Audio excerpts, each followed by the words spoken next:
What's your favorite controller?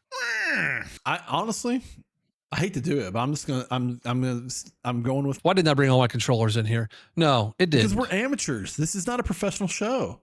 Stop, It's stop trying to make it no. better.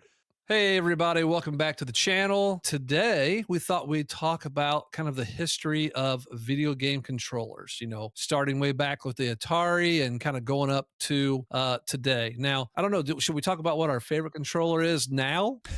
Well, you said history. That puts a lot of pressure that we did some kind of research and Well, we we have did like no research. numbers and I looked stuff. up an article, no numbers or anything like that. No, But I mean, we'll get to our favorite controllers just when we get to them. yeah. Let's not spoil it. Yeah, surprise later. We've talked before about the beginning of gaming and the beginning of our gaming and everything. So for most of us, I shouldn't say most of us, people my age or even Justin's age a little bit, Oh, we fogies. started we started with the Atari 2600 specifically. And before that, obviously people played in the arcades. And the arcade was very simple. It was a joystick usually and a button, maybe two buttons. Occasionally, the arcade machine had a few extra, but I mean, those early games, Pac-Man, Miss Pac-Man, Tapper, Dig Dug, one button, two buttons at most. So the Atari had one button, you need a joystick and one button, Was really and the that one? I was thought there was two. It's funny because no. remember, I think I even told you or asked you because I have vague memories of the Atari on like our first episode of recording. I was talking about it and the joystick. I think part of my memory of the joystick and the two like orange buttons that in my head I was associating with Atari are the joystick that was available, I think, for the Apple computer, maybe. Yes. Didn't the Mac II have like a thin joystick with like two orange buttons that were like 90 degrees from each other or something like that? Yep. Yeah. I think I've been melding that with my Atari memory. If I thought about it, I could have grabbed it. I have that controller. We'll put a picture up. Maybe. Right. Well, yeah, we might have a picture. We'll see. But yes, that's what you're thinking. But the Atari just had one, One. But at the time, you weren't necessarily thinking That's crazy for most games that like that's not enough. You're playing Pac-Man. Was that both Ataris? Defender. Like, well, did each version? No, because the Atari 5200, it had, remember we talked about, it had like a keypad almost. And so there were like 9 buttons technically, and they had these little overlays that slid in over top of it. And so those little overlays could say things like fire and shoot or, whatever. And then, so yeah, it actually had buttons on the side too, on the side of the joystick. On the side of the controller, you could pinch from the sides. These controllers are wacky, man. The 7800 has something similar too. 7800? Yeah. How many Ataris are there? The Atari 7800. Good Lord. Which, could have been good competition to Nintendo, the NES, except for the fact that, they didn't get a lot of the support from the third-party gamers, but also it sounded terrible. They used the save money. They used the Atari 2600 sound chip. And so even though you had some better graphics, it still sounded like it sounded like Asteroid, and the old, Pac-Man,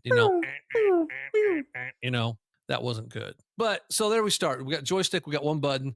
Not a problem. We played the games. We were happy. Now, they did do some advanced stuff in certain games. Indiana Jones, for example. There's an Indiana Jones game, and you actually have to use 2 controllers. And you would use the second controller to like bring up your menu and like select your items, and then use the first controller to actually use those items and stuff. So there were some times where the developers thought, they had some limitations, and how can we get around it? I mean, you have to hope the system came with 2 controllers then, right? Because if you didn't buy a second controller, you wouldn't have been able to control a single player game. Right. And I'm pretty sure that it did come with 2 controllers. The funny thing is there's a paddle controller for it. It's like a rotating knob. It was for like Pong or tennis. That's what I was going to say. I see some of that in these pictures I'm Googling. Yeah. And it technically had 4 buttons, I think, 2 on each side, but I think they all did the same thing.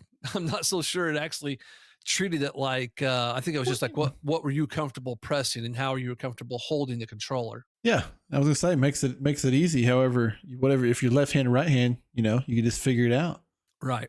One of the next people to come on the scene, and I never played one of these, and I don't think you did either, but it did find some success, and that's the Intellivision. Nope, never played one. The Intellivision was, a little bit more powerful than the Atari. And it also had numbers on it, like the Atari 5200. And they also did overlays. They all just look like you're calling somebody. These old Right. controllers. Yeah. It's a It's telephone. just, yeah, you're just, or that you're like, it'd be easy to confuse it, especially some television one. It looks like it'd be easy to just confuse it for like your TV remote and be like trying to Yeah. change the channel. That's what it looks like. And some grandpa being Now, like, why isn't this working? if you look at it, notice the controller is just like a rotating knob. Yeah. That that didn't work. So they had this idea that it could do multiple things. You could rotate it for kind of like Pong type play, or you can actually press on it for different directions. But the problem is it's a disc that doesn't work, and your skin would go underneath the disc and get pinched between the disc and the plastic. That was a common complaint that people had.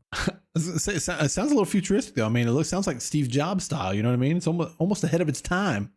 Right. That's the thing. I think a lot of these older things you think, like the Atari 5200, we talk about one of the reasons it failed was the controller, but it's because the controller didn't work very well and it was prone to failure. Not because of what the controller was, because that's kind of cool. Yeah, like 9 buttons, and I kind of like the idea of taking these overlays and putting them over them, and then each game the buttons are different things, and they had graphics and stuff, and overlays. You got to think about when stuff like that comes back later and is popular.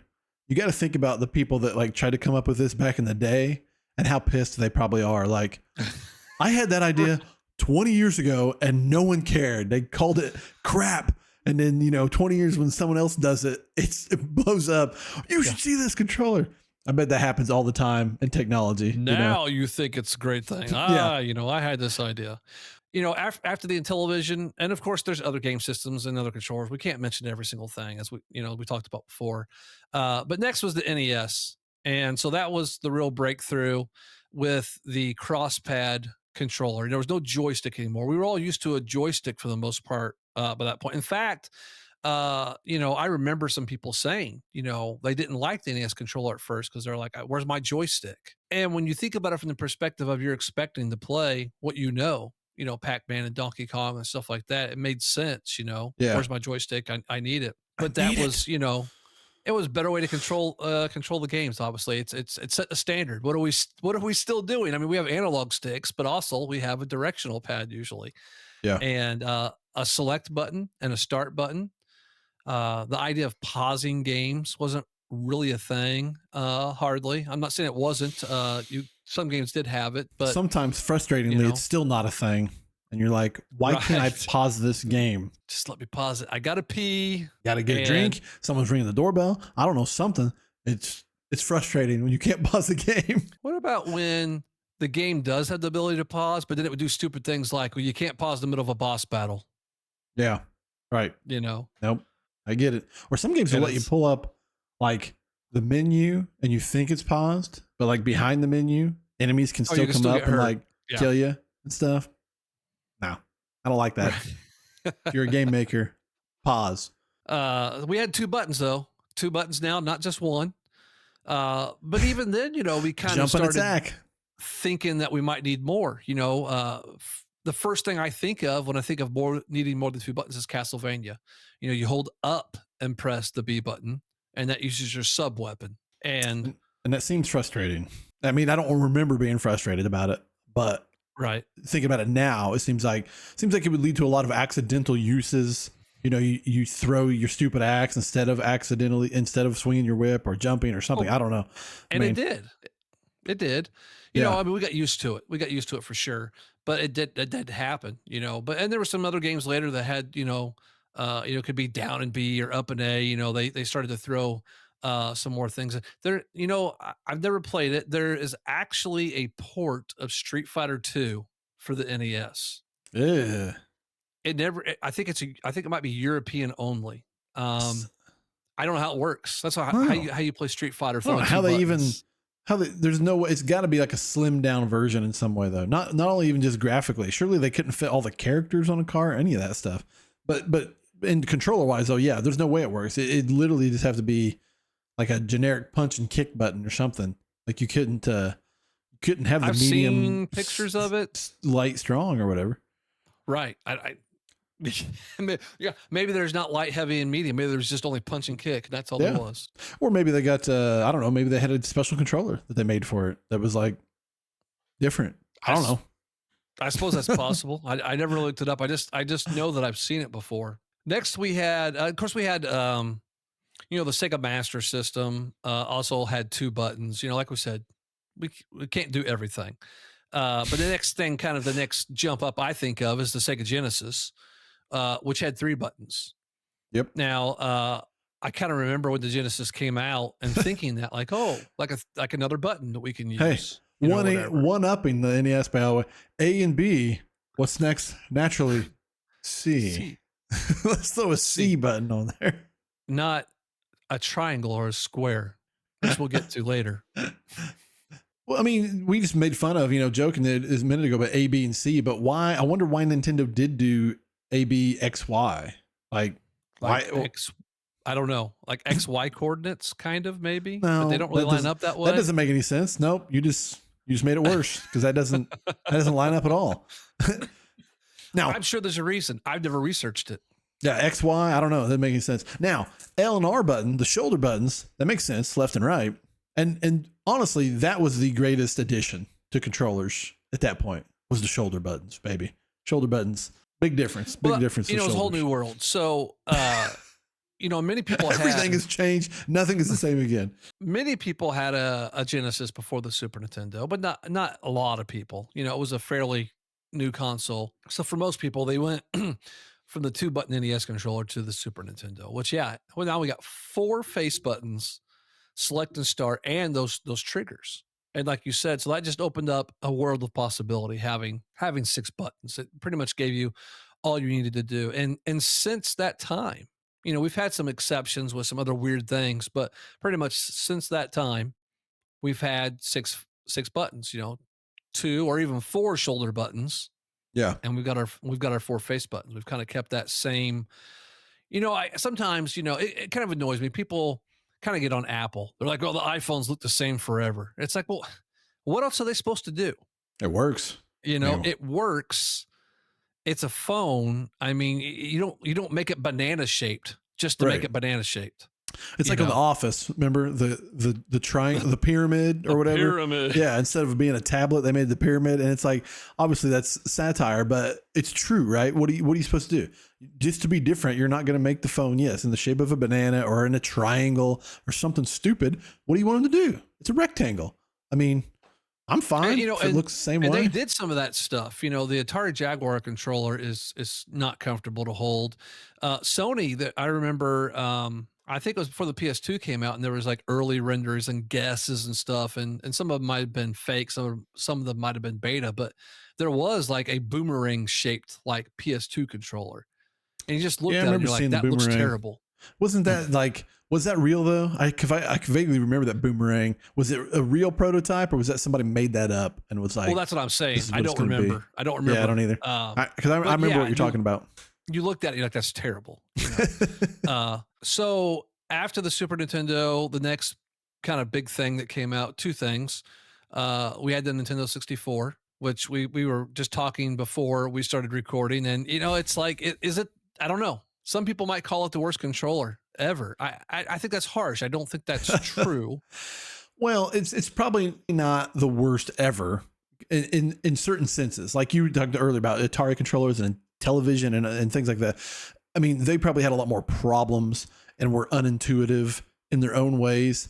The Nintendo's problem with the 64 controller was, as we talked about before, that it like was super intuitive for certain games, and then other games maybe not as much. But the deeper issue was that you could only use it in one of two configurations at a time, right? You could, if you were using the analog stick, you couldn't effectively use the D-pad, or vice versa. I'm sure if you got, we've got pretty big hands because we're both pretty tall, big guys, but in general, there's no convenient way even for us with big hands to be, reaching across and using the thumb. And I'm sure some people probably did because people got weird ways they use controllers, but they kind of locked out half the controller at all times or whatever.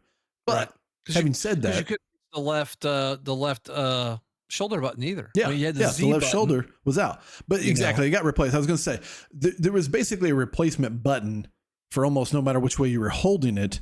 But having said that, I don't want to bogart your moment. I don't know what else you were going to say, but I was going to say the other part of the controller is it was the genius of it with the analog stick, like we already talked about with Mario, right? The analog stick and the Z. I think we always called it the Z trigger instead of Yeah. Z button. I don't know if trigger was the official name. I don't remember, but I don't anyway, know. with the addition of the Z button and the analog stick, obviously in the cases where it worked amazing and blew our minds. So Well, and I'm pretty sure there's some truth behind this statement. I mean, that controller was made. Miyamoto made the decisions, and it was made for Mario and Zelda. I mean, because when you're talking about Mario 64 and Ocarina of Time, the controller's fine. It's great, you know. And the C buttons control the camera, or even like GoldenEye, was an early game. The trigger, it kind of made sense. You pull the trigger like you're pulling the trigger of a gun. And but then you started like, oh, I remember early on one of the games I had was like Killer Instinct Gold, and like those buttons were not laid out well, for a fighting game or anything like that. It had its inherent problems, but when it did shine, I think it shined fine. Now, something unique though we got with this controller is it had a slot on the controller. And so you could plug in peripherals to it. So there were memory cards. Sometimes certain games to save money. So at this point, we'd moved on to CDs. Sony chose CDs. And of course, they had these memory cards. You can't save on a CD, but cartridge games were expensive, and so a lot of times developers to save money did not put space on the cartridge to save games, and so you had to have a memory card. That was few and far in between. Um, I don't remember any game I played doing that.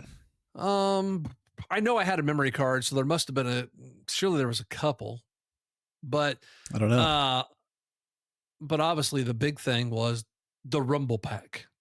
You didn't tell him about the Rumble Pack, did you? No, Bob. You just did. Something we all The- take for granted nowadays. Rumble Pack. Right. It's all built in the controller. It was a big deal then. And what happened then was, your friends got together to play GoldenEye or Mario Kart 64 or whatever. And there was one Rumble Pack. And you were like, well, you're at my house and this is my controller. So My Rumble Pack, give it to me. I get the Rumble Pack.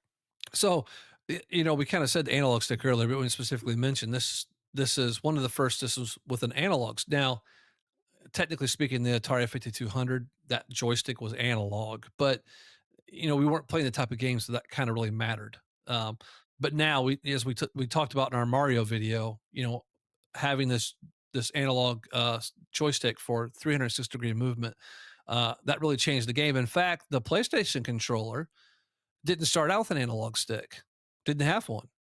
And people forget that, or don't, or didn't even know it in the first place because their first system was a PS2 or a PS3. But yeah, when the PS1 first launched, it had no analog sticks. Now the PS controller, let's talk about that for a second. Now you played a lot of PlayStation. You had a PlayStation. I never really did. I played yours and played my friends, but I never really had one. But come on, it doesn't really have a directional pad. It's technically just buttons. I guess. I mean, They're not connected, and it's not Well, connected. that's true, but does that matter? It was still. Yes. Yes. Go play a game, a precision game like Tetris or something like that with that. And you got one there somewhere? Well, you got your PlayStation 5 or whatever. Not a PS1, but I've got my PS5, and guess what? They're still not connected, I know. and it works just fine. No. That's what I said. You heard it. And Straight, also, we you were heard talking it about there, earlier. everyone. A deep analysis. You were talking earlier about where did X and Y come from? Why shapes? I don't know, Why man. square, triangle, circle? What's And the other one? You tell me. What It's you a gonna call letter, it? isn't it? What you gonna call it? I don't know. I don't remember what it is. Focus. X. There we go. X. Interesting you say X because What else would I call it? from what I understand in Japan and some of the other countries, they call it the cross button, not the X button. But a cross would be up and down. Don't It talk wouldn't to be me, at an angle. feller. I'm just telling you. I don't know. I guess they call it a cross. I mean, I don't think it's a cross like religiously cross. It's like a crisscross, right? Like you're playing tic tac toe. Well, I guess that's true. I don't know. I'm just saying guess. that's what I've heard. They call it the cross sometimes, but Well, to your original point, no, the D-pad on the PlayStation never bothered me. Because frankly, even if they were connected, right, like they're still the same distance away from each other as the left and right are on yeah, the other I don't know. controllers. But to your original point, no, it did not have an analog stick. And when they did add the analog sticks, many games obviously did not take advantage. Now, some of them started to, right? Like Metal Gear Solid took advantage of the analog stick. It had analog control. But games that had already come out, even 3D platformers that weren't made with analog in mind, it wasn't analog, you know? It felt awkward still trying to use the analog stick for it. So it came around though. And we can talk about it, you know, more with some of these later controllers, but I know Jacob's going to bring up at some point that he hates the fact that the analog sticks are symmetrical with each other. Yes. This thing won't autofocus for me. There we go. That they're not offset. And on the Yes, I original hate that. PlayStation, it was a little uncomfortable. Obviously, ergonomics and controllers have come a long way. You know, it's very different than it used to be. Right. This PlayStation 5 controller is one of the most comfortable controllers, maybe the most comfortable controller I've ever used. So the analog sticks being symmetrical do not bother me on this one. But yes, it was kind of awkward on the first one for sure. Yeah, I mean, obviously you get used to it, but and I never, like I said, I never did play a lot of PlayStation. I played your PlayStation some, and so I could play the Final Fantasy games. You know, later on we were playing Dance Dance Revolution with our, you know, homemade pads or whatever, and I played PS2 some, but I was never was a PlayStation guy. You know, I've kind of been, you know, stubborn about that, and I've Yeah, missed out on a lot of good. He I've is missed out. stubborn. You heard it straight from the horse's mouth. He's been very stubbornly Nintendo centric. Well, I definitely was in the beginning. Nowadays, it's just like, okay, as an adult and you got kids and everything else, you just only got so much time. I don't even play my Switch as much as I would like to, let alone computer games and PlayStation and Xbox and different stuff. But I know that I've missed out on a lot of good games over the years Some of the because of that. best, baby. Some of the best. You know, so but yeah, I never did. I don't know, the thumb sideways. I never did like that. I like the way that Nintendo did it, the way that the Xbox did it. Um, but Well, then Sony, you know, with don't the give any credit to Nintendo. Xbox did with it the first, and then Nintendo stole it. I think on the offset, right? The Xbox came out before the GameCube, didn't it? uh This is no, where some of that research would have came in handy if no, we had no. looked at You anything. know what? I'm going to Google it right now, but no, I don't think so. Oh, he's calling it. He's giving the credit to Nintendo again. Let's see. The GameCube came out in September in Japan. That doesn't mean anything. September. Should have been September of the next year. No, Xbox release date. Okay. November 15th, 2001, the Xbox came out, and the GameCube came out September 14th, 2001. So, but they both could have looked at each other's controller designs and been like, Oh, yeah. I mean, yeah, that's a better sure. idea. We should do that. Well, and to be fair, remember the GameCube, the second analog stick was the camera stick. Yes, right. But it was So, I still mean, an analog stick, though. It, it was, it was, but Nintendo was thinking of like, we're going to use this to control the camera right. versus well, like, and we did. And you do still. Every game that uses dual Well, analog you're sticks, you right. use one Okay. to control your camera and one to control your view. I guess that's a good point. That's a good point. I feel like though, I guess maybe what I was thinking was they were thinking in their mind, like I'm moving the camera the way I do in Mario versus I'm moving the camera the way we do in modern first person shooters and stuff. Or Well, right. I mean, trust me, Nintendo didn't think anything about first person shooters when they made anything. It's not, they don't care. That's not their bread and butter. But yeah, you're right. We did use it for the camera earlier. I mean, so you Now know, hold on though. The side- first side Xbox, tangent. I'm getting ahead of myself a little bit because did the first Xbox controller, it was offset, wasn't it? Yeah, okay, it was. Because people got to remember the very first Xbox controller was very different than our current Xbox controllers. You know, as they call it, the Duke, it was like a monster. It was It sucked. huge. It was monstrous. But the They analog swear. sticks were offset. So. Right. Oh, and the directional pad was terrible on it. Yeah. It didn't work well. The buttons were also kind of like a slightly different angle than you expect them to be. Yeah, they were odd. The funny thing is, yeah, controller was giant. We called it the Duke, and everyone said it was terrible. But yet Microsoft insists that they tested it and people loved it. And it's like, I remember, you know, websites like IGN and GameSpot, EGM, all them saying like, what people? Who did you test with? They Yeah. would say, we told you in interviews at E3, change this controller. So the only person I know so I worked at, like I said, I worked at GameStop, but it was called Software Etc. at that point in time. And one of the Indiana University basketball players, Bloomington, Indiana, if you're familiar with college basketball and everything, but I forgot his name at this exact moment. His name is Um, Jared Jeffries. That's it. That's his name. He Yeah. had ginormous hands. So he came into the store and we were just having this kind of conversation. And he like holds his ginormous hand up and he's like, oh, I think it's fine. Works for me. Yeah. Yeah. It It's like, works. well- It works great if you're 6'10" and have giant paws for playing basketball. Right. Yeah, he did play in the But- NBA, by the way, but not well. So it's interesting looking at this Duke picture because I forgot that it looks to me like it had the 4 face buttons. It's got to select and enter or start in the middle, and then it's got that like white and black button. It had like 2 extra buttons. I don't remember that. And they're not labeled; they're just white and black. But it didn't have the GameCube and this Duke controller. They had triggers, but they didn't have shoulder buttons, did they? I think No, the PlayStation came out with that. I think PlayStation made that L2 R2 situation. Yeah, I think you're right.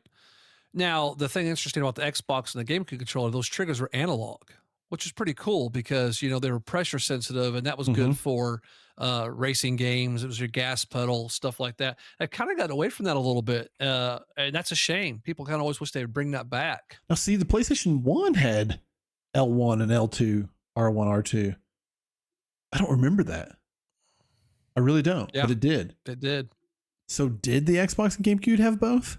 Why didn't I bring all my controllers in here? No, it did. Because we're amateurs. This is not a professional show. Stop. It just Stop trying to make No. it better. Well, no, remember the GameCube controller had 2 triggers, left and right, and it still had the Z trigger. So on the right side, there was an extra button. There was, yeah. But it And it was didn't, just a it didn't Z. have 2 on each side, though. No. Now, we also kind of skipped over the Dreamcast controller, which actually the Dreamcast came out before the GameCube and the Xbox. See, already forgot about Dreamcast. I love How the little we Dreamcast. knew you, Dreamcast. I know we're going to do a whole episode about the Dreamcast sometime because I love the Dreamcast. The Dreamcast was great, and just Sony just had brilliant marketing, and that killed it. But Well, they were it late had- too, right? I mean, they came out after, some other stuff. And Well, it wasn't that they were late as much as it was a whole heap of things. I mean, they burned people up over the 32X and the Sega CD. They brought them out. They sucked. They didn't support them. Power Tower, yeah. Then the Saturn, they did a surprise thing, which like on the day of E3, they're like, oh, hey, surprise, this is available today. And even retailers like Walmart's like, it is. Is it in the semi trucks right now? Because we didn't know about this. And so that pissed off a lot of retailers, but also they just didn't give the games. The Saturn was a big success in Japan. And part of it was those games didn't come to America. I'm still so angry. My friend Bobby Phantasy had a Star? Saturn. No, it was Shining Force. Or Shining Force. Yeah. Shining Force 3. We had part 1. I got to play it. And then a part 2 and part 3 never came to America. I'm still bitter. To this day. I'm sure you can find them on an emulator translated somewhere. Maybe. Probably- It's not the same. Someone's done It's not that. the same. I'm still angry. But no, the Dreamcast controller, it had an analog stick, directional pad, the 4 buttons. It had 2 analog triggers. And then it had the memory card type slot, and it was like a little tiny Tamagotchi. Yeah, like a Tamagotchi. I mean, they promised so many things like that. They're like, oh, you'll download mini games, you'll take it with you, and all this stuff. First of all, you can't see anything. Why does anybody care about that stuff? I don't understand. Why do they think anyone cares about that? I mean, someone probably does, but I'm so sick of stuff like that. Oh no, there were people though. There were people. There was some little Tamagotchi thing with Sonic Adventure, I think. But people did. But it was your memory card at the same time. But it could show game things too. Remember, like during certain games, it could show you some stuff on the screen, which was kind of cool. They released a Rumble pack for theirs too. And I remember when you you got a Rumble pack, but you still needed a controller memory card. So then it's like your controller's kind of getting heavy because it's got the Rumble pack and a memory card plugged into the Rumble pack. And it's like, it's like weighing it. And they made the stupid decision. Remember, the controller cord came out the bottom of the controller instead of the top. Yeah, that's odd. That's odd. And that It's was almost kind like of you need to put annoying. your console behind you. Right. Let's put the console back here. Well, it's like the Famicom. The Famicom, Japanese NES, for those people that don't know, uh, the controllers were not detachable. They were built into the system. I mean, I don't know how much that matters were- or not. It's And they slightly weren't very awkward. long. It's slightly awkward they if you're weren't moving stuff around, but I mean, Right. as far as being detachable, it doesn't matter. You couldn't use the NES controllers detached. So what's the difference? I mean, I guess that's true, but the cables were also short. So, Well, yeah, that's never in the good. In the Japanese person's head, they were like small houses. The kids are going to be on their knees right in front of the television playing this. Right. That makes they're sense. not going to be 6 feet away, lounging on the couch. So we talked about we talked about the GameCube and the Xbox, what came first. We talked about the Duke, but the GameCube controller. Now remember, a lot of people hated this controller because of those weird kidney-shaped buttons. Yeah, they did, and I don't give any credence to that. The GameCube controller was not bad for me.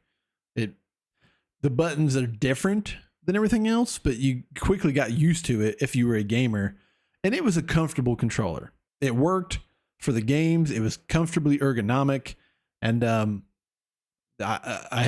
probably going to steal your thunder, but it led to the Wavebird, right? Which was fantastic. Being a wireless controller, we were set free from those cords you were just talking about, and it was amazing. Until somewhat recently, probably the best controller. It's super comfortable in your hand.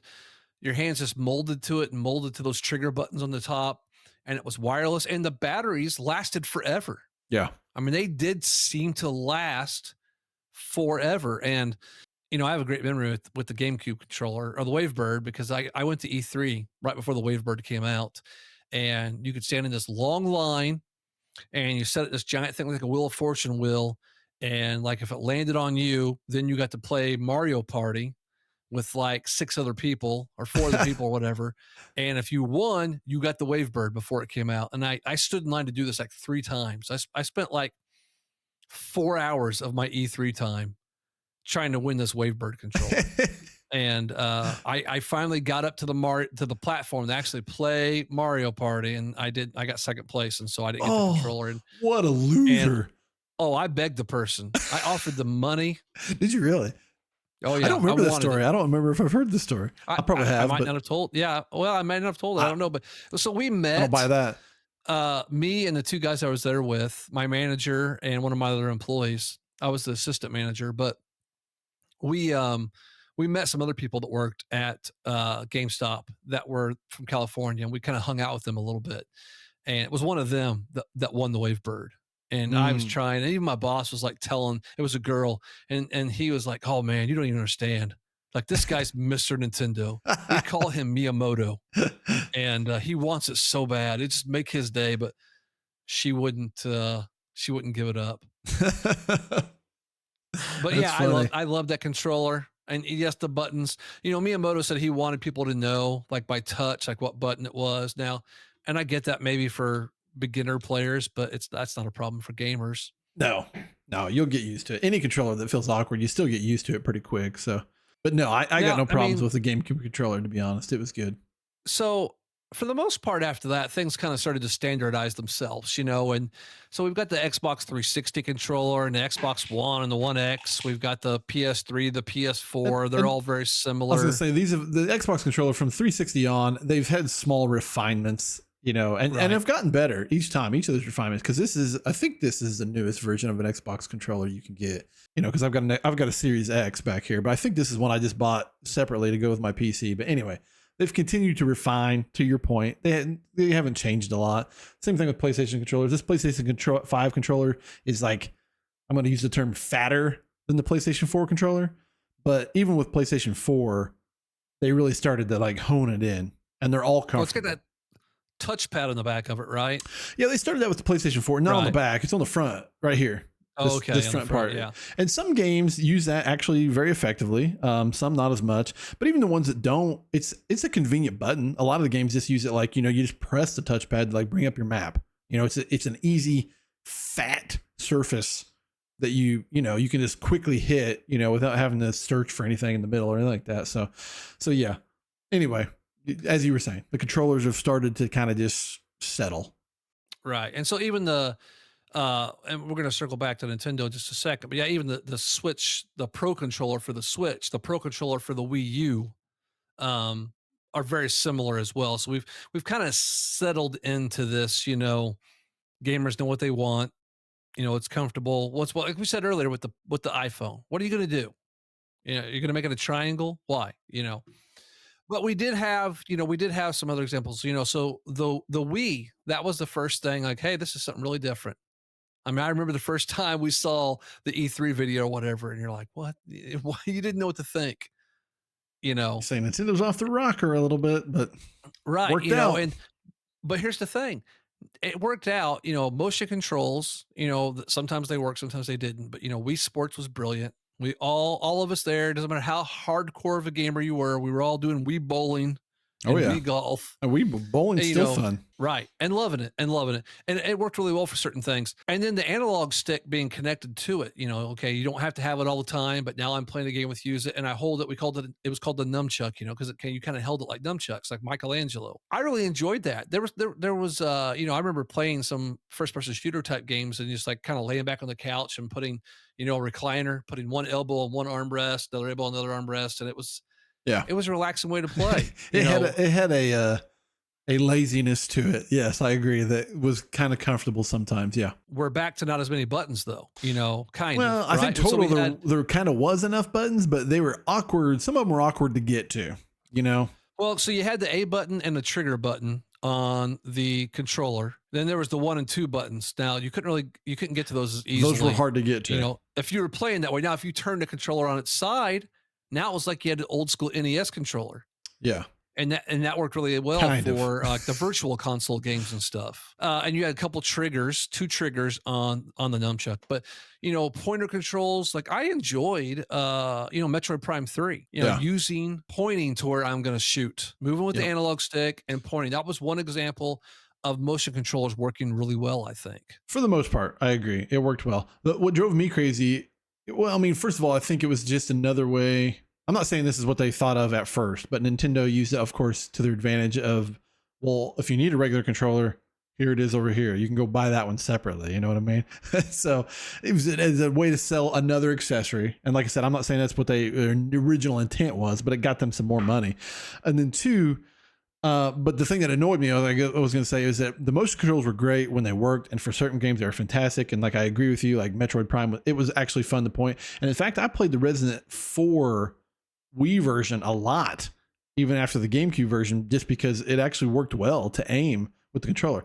But it had that side effect of so many companies, Nintendo included, of certain games being like, well, we got motion control, so we've got to shoehorn it into this game, even if it doesn't belong, whereas some game you're just playing with regular, you're going along and they're like, okay, now for this point, you've got to insert it and turn the lock. And it's like, I just want to hit the button, Well, shout out to my friend Kyle if he's listening, because he hates motion controls, and all the time he would say things like that. He'd be like, "Oh, it was a pretty good game, but then why do I have to shake the controller to do a butt stomp with Mario? Why?" No, I agree. I think that was really annoying. Now, I mean, I'm sure he enjoyed Wii Bowling. That made sense. But when it came to like Mario and Zelda, he's like, I just want to play it. Right. He would get frustrated. I agree. I can hear him now. He gets so frustrated by it. But yeah, when it did work, it was pretty cool. But then it was frustrating. Now, and I even remember, I think Miyamoto had to be convinced to add the nunchuck. I think he wanted to try to only do it with the candy bar motion controls. Is that what we call it? The candy bar? Some people do. TV remote. I don't know. what. Well, and obviously they fell out of favor. I mean, motion controls are basically out already. I mean, it was a very successful experiment, but people, obviously the love affair wore off. The honeymoon period's over. Well, kind of though, but there's still gyroscopes in the controllers. There is, and when I'm playing Breath of the Wild or something like that, I move my controller stick to aim like my bow and stuff and things like that. A lot of times I don't use the little analog stick usually. I don't think I do. If I do, I don't consciously do it. Well, you may not do it, but I think a lot of times you do use gyroscope controls without thinking about it. Like it became, second nature to a point. That may be, but it's still not. But it's not as full fledged as it was. Right. Right. Then we had the Wii U controller, which I thought the Wii U controller was cool. I liked the idea of the screen where my map could be and stuff. And then, that came out early in my marriage. So the idea that like I could still kind of play my game, but we could have something on the television, was really cool. But you couldn't go very far away from the system. Because we all thought about it. We're going to take this to the crapper with us, and you just couldn't get very far away from Number the one system. thought: how can I play this in the You bathroom? know, and of course it was giant. It's like basically you were holding, like a handheld game system. Yeah, it was You like know, an iPad. It's big. so but it was surprisingly comfortable. At least for a shorter period of time. If you were playing for a long period of time, um, but I did enjoy like having my map down there and some other functions. Kind of made you think of the DS, a little bit with See, the two screens. I mean, I can't speak a lot. I didn't own a Wii U, and I only played it at your house. And I only played maybe Mario, like briefly, and that zombie game, Zombie Wii U, Zombie U, whatever it was called. And I agree with you. The idea is kind of cool, like that zombie game, right? I think the screen was like your backpack, and while you were looking in your backpack, zombies could still come and get you and stuff like that. Right, Some of right. the ideas were cool, but it was unwieldy, overall. And of course, I'm not saying that's the only reason the Wii U failed, but the Wii U failed for many reasons. But obviously, it didn't work out. They didn't do it again. So, no, granted, that was part of the experiment, though, I think, that led to the Switch, right? Yeah.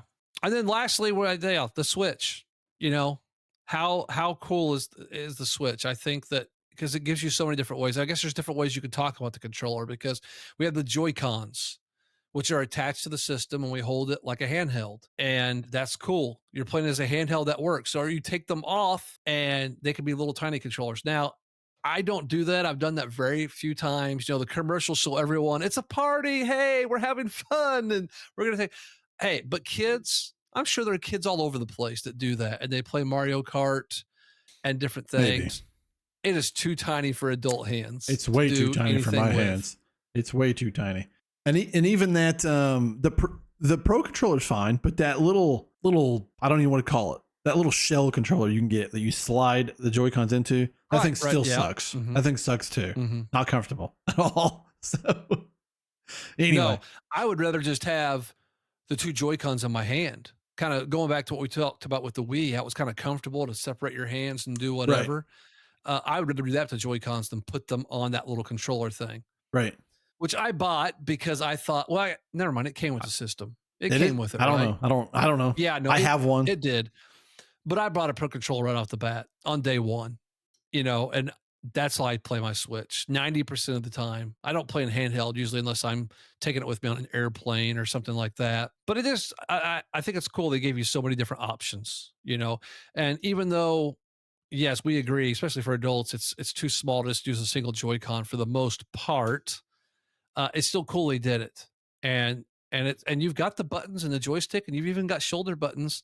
Now, I will say, I don't know how often this is used, but I don't know if you remember the game You Don't Know Jack, Mm-hmm. but I bought a version of that for the Switch, and that was a great thing. You gave the people the Joy Cons, and because they just needed to press a button like a buzzer, Right. Yeah. you know, that works really well for something like Yeah. that. Nintendo's always thinking of things like that, but the problem is you got to cater for all kinds of games. You can't just be like, well, this works great for this, uh, Right. One party game. It's got to work for Well, everything. and But like you said, they always have the best intentions of like, we want everyone to get together and play this, but I don't, I mean, like you said, when we were younger, maybe, and maybe some young people still do that, but I would say more often than not, young people are even worse about just playing online and not Right. being together. But maybe I'm wrong. I don't know. But for me, yeah, I haven't had a get together and played a party game like that, and I don't know how long. So we'll see what comes next. We've got the already rumors of PS6, and you've got the Switch 2 coming, which we can see, is pretty much the same thing as the Switch 1. So I don't know that we're going to get a lot of variety going forward. But now we mentioned this before we started, talked about our favorite controller. So now thinking back on all of it, what's your favorite controller? I honestly, I hate to do it, but I'm going with my current PlayStation 5 controller. It's the most comfortable to me long term Because even though we said earlier about the controllers, settling in, like and I've told you this before when we've talked, the Switch Pro controller for some reason hurts my hands after a while, and the PlayStation controller doesn't. I don't know what's different about it. But this controller, Yeah. after the refinements they've finally done, this is a super comfortable controller to use. I'm going to give an honorable shout out though to the Wavebird, only because it was super comfortable, and it was the first one really that freed us from the wires, and that was a big deal. That was a big deal. Yep. Yeah. So what about you? I haven't experienced that with the Switch controller, honestly, and maybe it's because your hands are a little bit bigger than mine. Yeah, it's hard because I definitely want to mention the GameCube controller because, like you said, it freed us from the wires. It was so comfortable to hold in the hand, and I have not really spent a lot of time holding a PS5 controller or the Xbox. Well, Xbox One X. See, I don't even know that's the problem with them. They've made this problem for themselves. I don't even know what the heck to Well, call now it. it's the Xbox Series X and S, but the controller's the same. I mean, for the most part. So I always did think the Xbox 360 was one of the best controllers. I just thought it's a great was controller. super comfortable in the hands, and so yeah, maybe the Xbox Series X would take that over because it's the newest one, but I haven't really held it. So I'm actually going to say it's kind of a tie for me between the Switch Pro controller and Xbox 360. That's fair enough. Well, everybody, want to say thanks for joining us. Thanks for sticking around. Please give us a like if you like the video, subscribe, comment below. What's your favorite controller? Let us know in the comments, and we'll see you next time. We'll see you.